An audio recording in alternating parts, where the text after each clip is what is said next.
Hello guys, welcome back to my channel. My name is Asanat. In today's video, we're going to be starting a series where I'm going to be showing you how to use the single bed knitting machine. In this series, I'm going to be showing you everything you need to know to make your first garment, from parts of the knitting machine to tension to casting off. Everything you need to know to make your very first knitted garment. If you're interested to follow me through this process, then you should keep on watching. In front of me, I have a brother KH10. Regardless of the single bed you have, silver raid, I think it is called, and the LK series, you will be able to follow this tutorial. So all you need to do, or all you need to know, is the equivalent of the part that I show you on your own knitting machine. So if I say this is the carriage, you find your carriage on your own knitting machine. This is the part one of this series. In this part, I'm going to be showing you all the important parts of the knitting machine you need to know: how to cast on, tension, and how to knit. So let's get into it. Starting off, this is the tension spring. It looks like this. Mine is broken. You should have two. I typically call this the antenna. We're going to be feeding our yarn through this. I'm going to show you how to feed your yarn through using this, what I like to call the antenna. Here is the auto tension. I just put mine to the tightest. It also controls how tight your yarn is being released for you into your feeder. I'll show you what the feeder is. The antenna as well also controls tension. So with knitting, tension is very important. Here is your tension guide and your yarn clip. This is the row counter, so it helps you count the number of rows that you've knitted so far. This is the carriage. On the carriage, you have a couple of things going on here. First, you have the tension dial, so you can see from 0 to 10, 0 being the tightest. So the tightness or the tightness of the fabric that you knit is heavily dependent on this. So let's say I move my tension to 3, like so. The fabric that I'm going to be knitting out of this machine, if I move it to 3, will be very tight. And then if I move it to 10, 10.1, 10.1 being the largest tension I have on this machine, it will be very loose. So when your knitted fabric is, say you use 3.0 for your tension, it's going to be tight and less stretchy. But when you use tension 10.1 or higher tension, it's going to be very stretchy. I typically go from 8 to 10, depending on what I'm knitting. Sometimes I use a smaller tension as well. It really all depends on what I'm trying to knit.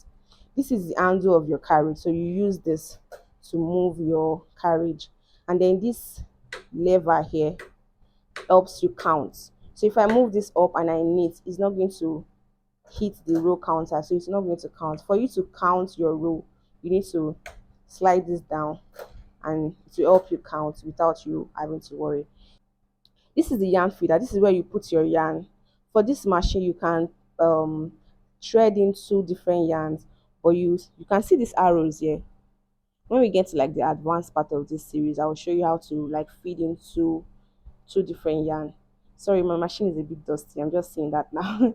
So this is your yarn feeder. This is where you're putting your yarn, or you'll be passing your yarn through. This is the, I believe, the holding cam lever. So this helps you to knit partially. So let's say you are knitting from bottom up a vest, and you need to make it a v-neck vest. So you want to knit partially one side of the v-neck. You move your lever to one side. So I will show you how to do this too as you move up on this series, or as you move up through this series. These are cam buttons. You also use this for tuck stitches, different type of stitching on the machine as well,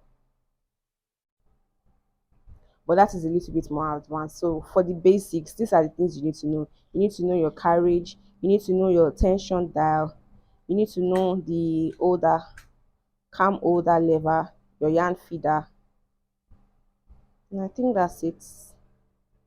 So yeah, that's it. Okay, another important thing you need to know is the comb weight. I believe that's what this is called. You need this to hold your first few rows down, so your stitches don't fly off the needles. Oh, I did not show you the needles. I'll show you the needles now on the knitting machine. But you need this. This is a weight comb. You have different types of weights, but this is the one I have. I have the small, I believe they're called claw weight. I don't really like them because I find that they stretch out my knitted pieces too much. Also, you have transfer tool. This is the 2-prong transfer tool. This is a 3-prong transfer tool. On the other side I have one prong each. We use this to move your stitches from one needle to the other. So in case of decreasing, or if you are making eyelids, I'll show you in the future what these are used for, but they are called the prong tool, the transfer tool rather. And then this is the cast off needle. I mostly use this to cast off and sometimes cast on, depending on the type of cast on I'm going for. I'll show you how to use this to cast on as well. This is the needle bed. This is where all our needles are rested. So this is called the needle bed. Also, our carriage is resting on the needle bed. Now that I've showed you the important parts you need to know, I'm going to show you how to feed your yarn through. So I have my yarn here. There's this spacing here that I can feed my yarn into. So it's either you go from underneath up like so, or you pass it through. There's a space in between. Then the next part we're going to be passing this yarn through is the auto dial here. There's also a gap in between. Then I'm going to feed it into, let me turn it towards you guys, into this part. I think this is called the tension guide. Then after that, then we'll pass it through the tension spring. So 1, 2, 3. 3 is here. Let me show you guys. This is 3. After 3, then 4. 4 is the spring like so. There's a clip in front here that you can put your yarn for it to rest for a bit whilst you figure out how many needles that you need to cast on. So it is 1, 2, 3, 4 clip. So again, you feed your yarn through here first.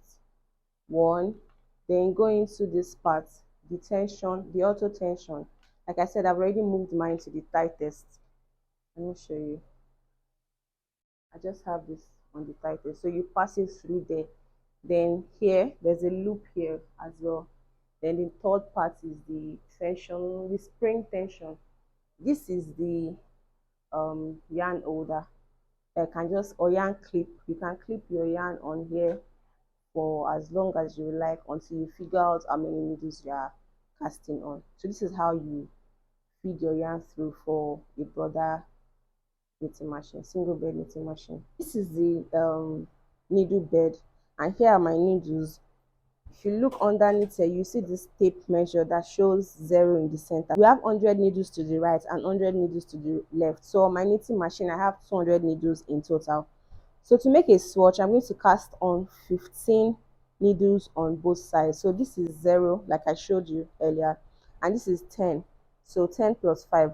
5 is usually on this dash here. So I have 15 needles here, and then 15 needles on this other side as well. So 10 plus 5, 15 needles. So here I have 30 needles pulled out that I'm going to be using to make the swatch. Back to our yarn feeder. So I'm going to move the yarn from my yarn clip where I clipped it on, and then I will put it through here. So you can see this arrow in the middle. That's not where I'm going to be passing it through. I'm going to have to open my yarn feeder like so, using this slash here, and insert my yarn. So insert my yarn and close. So now I have put my yarn through my yarn feeder. After passing my yarn through my yarn feeder here, I'm now going to drag it underneath the needle bed like so. I will make a slip knot. So the slip knot, this is my right and this is my left. So my carriage is onto my right. I'm going to place this slip knot I made on the farthest needle on the left. So let's say I casted on 15 needles on this side. I'm going to move it to the 50th needle. But since I casted on 15, I'm going to place it on my 15th. This is not 15. This is 15. I'm going to place it on my 15th needle here, on my left, like so, and tighten it to secure it. There are 2 simple ways to which you can use to cast onto your needle. I'm going to show you the 2, the E-wrap method and the latch tool method. So let's start with the E-wrap method, which I think is the easiest. I use my E-wrap method when I need my cast on to be very stretchy. So when you use the E-wrap method, your cast on will be very, very stretchy. So essentially, to E-wrap, after placing it on your farthest needle to your left, you place your yarn underneath the next needle like so, and wrap over, under, over, under, over, under, over, under your needle, over. So this is the E-wrap method, like this, for as many needles as you need. So you can see that I'm using my left thumb to support it under. I'm using my right thumb to wrap. So I'm wrapping under, from under towards the upward motion, or I'm wrapping under, over the needle, under, over, and I'm using my left thumb to tighten it or secure it under the needle. So my left hand is under my needles and my right hand is doing most of the work. So under, over, under, over, under, over. So with more practice, everything I show you in this series, you need to practice. With more practice, you'll be as fast as I am doing it right now, or maybe even faster, because I know there's people that can do it faster than this. So after doing this, I've already finished wrapping my 30 needles. I've casted on my 30 needles like so. So it looks like this. You can see my yarn feeder has the yarn on them. I'm pulling it, you can see. So it's now connected to my 30 needles. So this is the E-wrap cast on method. Okay, now that I've casted on, I'm going to start knitting. I'm going to move my tension dial to 8. I usually use between 8 to 10, depending on what I'm going for really, but mostly I use from 8 to 10. So now I have wrapped my needles using the E-wrap method to cast on. I've moved my row counter to 0, 0, 0, and I've dropped my row counter lash so that my row counter can count. I've moved my tension to 8 and I'm ready to knit. Also, make sure that your cam lever holder, this one, if you are using the border, is on 1. If you move it to 2, all the needles in front will not knit. So when we get to partial knitting, I'll explain that to you. But now we need everything to knit. Since we have casted on, I'm moving it to 1. I think on the silver bed or the LK, it is knit and old. So knit being everything, if all the needles move to the front are knitted, old being the needles in the front are not knitted. I hope that makes sense. So if you have those machines, just find out the equivalent of this 1 and 2. So I knit my first row, which is usually the toughest to knit, because your needles are trying to go over the E-wrap or the lash tool, whichever method you use to cast on. So after doing this, I'm going to place my yarn over this knob here just to hold it, because now I want to use this weight comb to secure my stitches. So I'm just going to do this for the next 4 to 8 rows, just so my stitches will not unravel. If you don't weigh your first few rows down, when you knit, your stitches will unravel. So you need to do this. And then I'm going to release my yarn from here and make sure that it's laying flat, and then I knit. So essentially, I am knitting like this. So let's say I want to knit a scarf that needs to be rectangular up and down. I'm just going to continue to knit this for as long as I would like.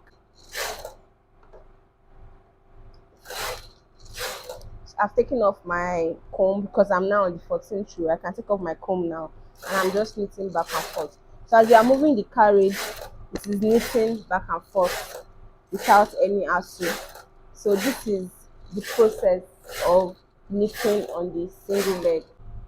So this is the first swatch I just made. This is where I casted on. You can see it is stretchy, and this is what tension 8 looks like. Usually when you knit, your fabric will roll up like this, so you can either steam it out or iron it softly to make it flat and not curl up like this. But essentially this is what it looks like. I'm trying to show you the difference between the E-wrap cast on, and I'll show you what the lash tool cast on will look like. So now this is the E-wrap and this is what we made. I have passed another color of yarn through, and now I'm going to show you how to use the lash tool to cast on, and so we can compare the two fabrics together. So this is the second cast on method I'm going to be showing you in this video, using the lash tool. I use this method when I do not want my cast on to be stretchy or as stretchy. So I'm going to make a slip knot.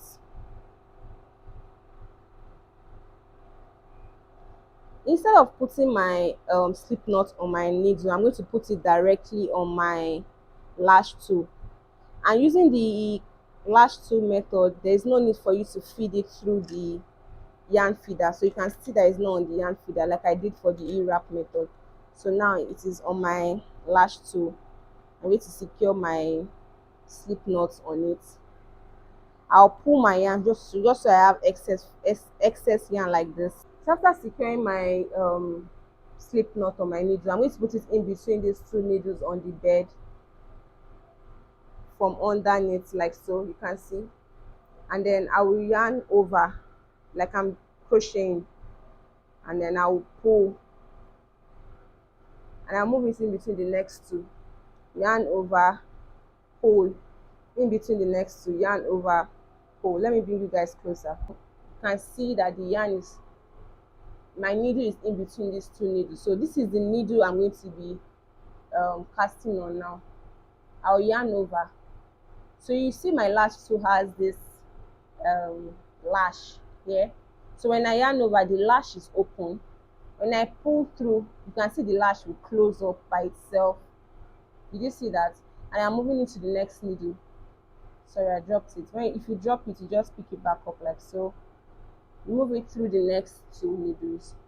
You yarn over, you pull down from underneath through the next two needles. Sorry, yarn over, pull, next two needles, yarn over, pull. So if you crochet, this will be very easy for you. Next two needles, yarn over, pull. You don't need to do anything extra, just pull and the lash will close by itself. So this is the lash tool cast on method.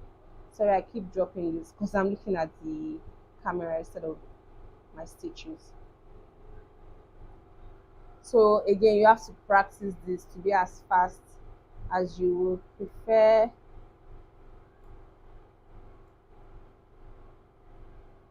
So when you get to the last needle, you have this loop on your needle or your lash tool. You just put it on your last needle like so, and then you pull.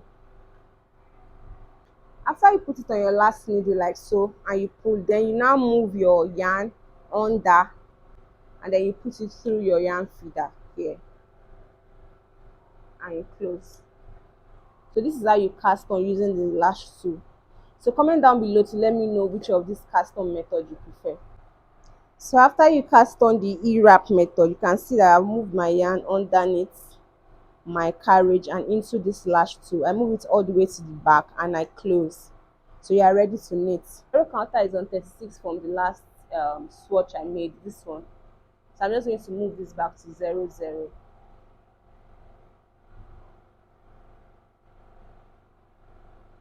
So now it's on 0, 0 and I'm ready to knit. I will make sure that my row counter lash, I'm moving my tension. Can you guys see? My tension is on 10. I'm going to move it down to 8 just so it's similar to this one. So now this arrow is directly on 8. And my row counter lash is down as well. So I will just knit. The first one is usually the hardest to knit. Now I'm going to show you where I put my weight comb. So I'm going to move the yarn somewhere here just so it is out of the way, and just leave it here to secure it. Then my weight comb, this is my weight comb, is also like a claw. It has claws like a comb. So I'm going to put it in between the needles and the stitches to weigh it down like so. I hope you guys saw that.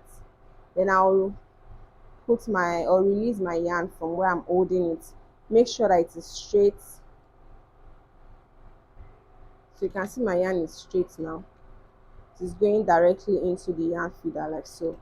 So what I'm going to do now is just knit as I would usually do.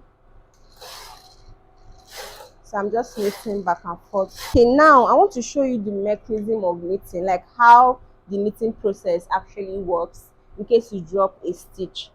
So you can see this is also like the last two.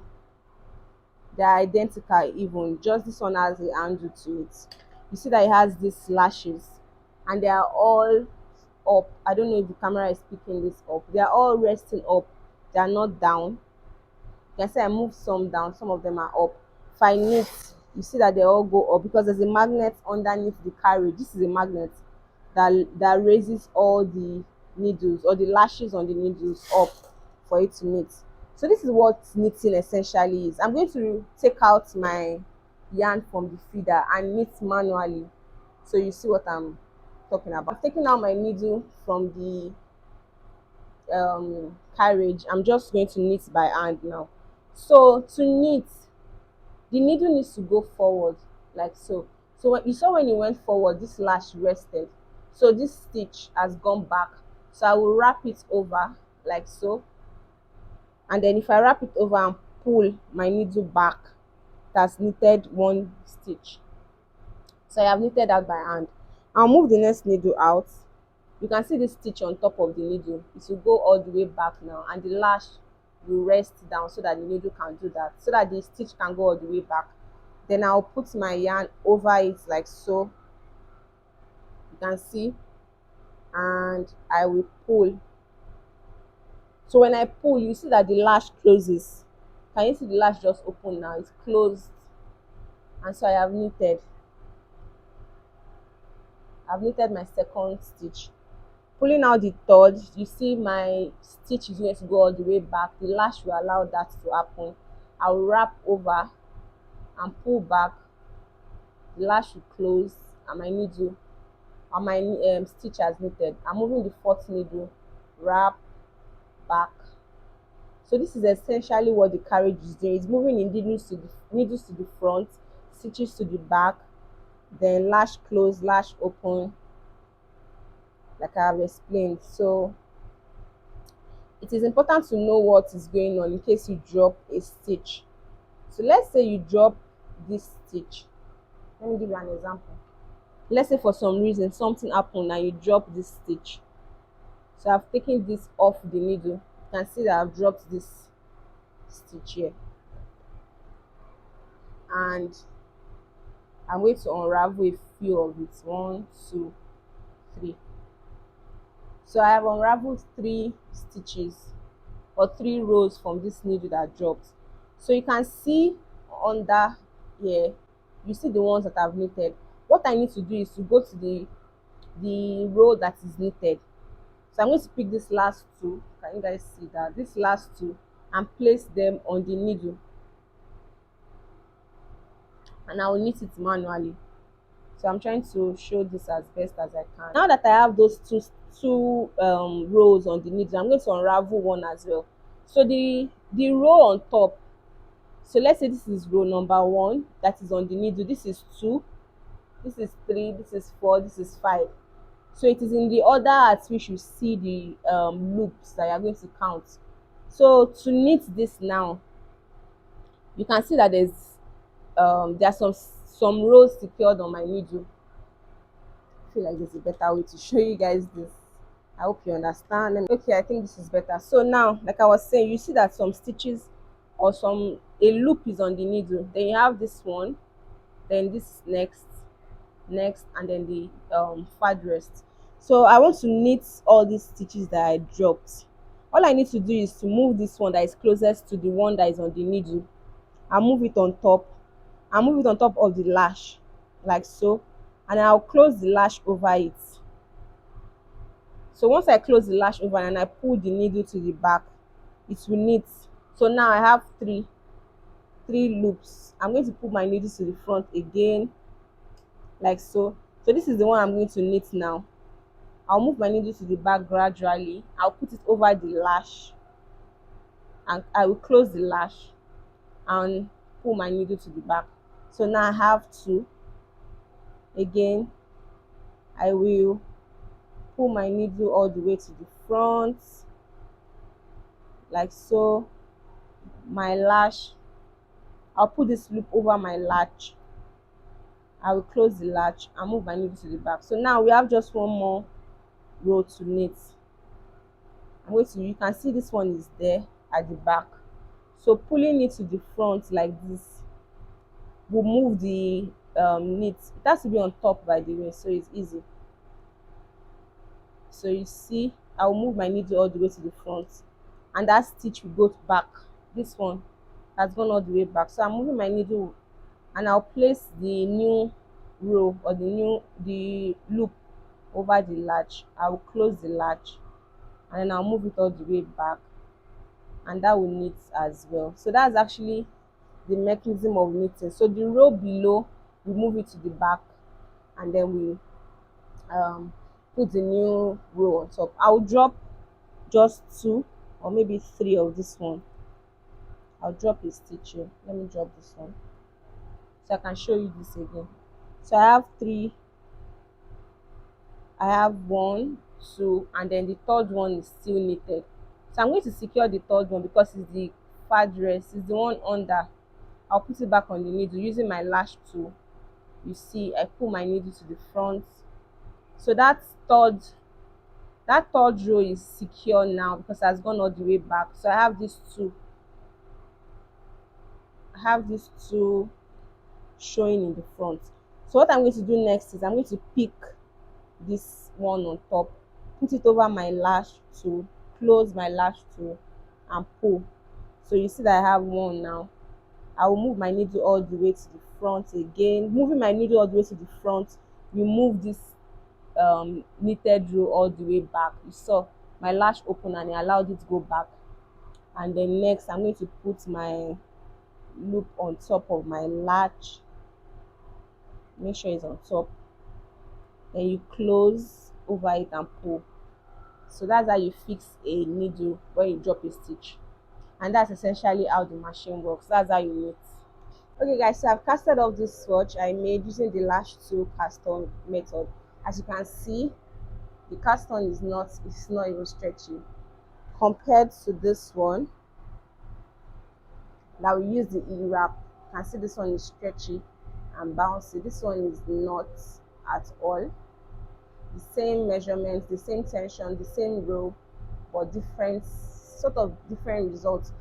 So most of the time I use the cast on. I use the e-wrap cast on method because most of the time I need my cast on to be stretchy. But say you want to make a sleeve and you don't want the sleeve width to be stretchy, and you have a precise measurement, then you can use the lash tool method to give you like a non-stretchy edge. This is not going anywhere, and it's a lot smoother as well, as you can see. I hope it's showing up properly here on camera compared to this one that is all curled. You can see this one is a lot more like a neater edge compared to this. So I'm going to be ending this part of this video. Don't forget to give me a thumbs up, subscribe, and share with your friends. If you have any questions, please leave them down below in the comment section. I'll get back to you on that. And subscribe and stay tuned for the next part where I'm going to be showing you how to decrease, increase, and knit partial needles. So if you're interested in that, stick around. Turn on your bell notification so you don't miss any posts from this series. And I'll see you in the next one. Bye.